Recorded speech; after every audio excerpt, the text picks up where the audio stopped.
If you're comparing a Coursera certificate versus a university degree, check the description first because I've linked the current Coursera discount there if it's still available.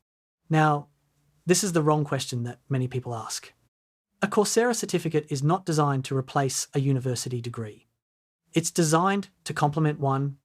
A university degree typically takes years to complete and provides a broad educational foundation. Employers often view degrees as proof of long-term academic commitment and subject knowledge. A Coursera certificate is different. It's focused on specific skills.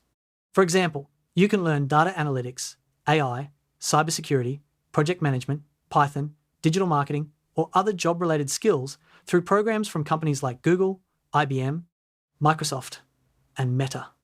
The biggest advantage of a Coursera certificate is speed.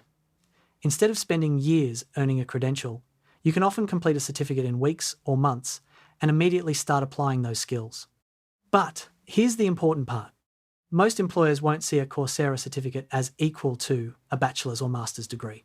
However, they can see it as evidence that you're actively learning, upgrading your skills, and staying current with industry trends.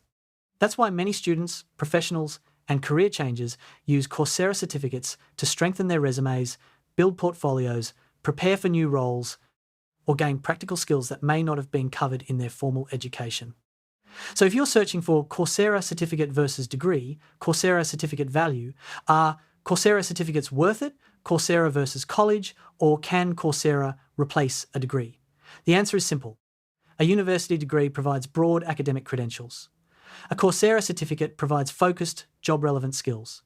The strongest combination is often having both.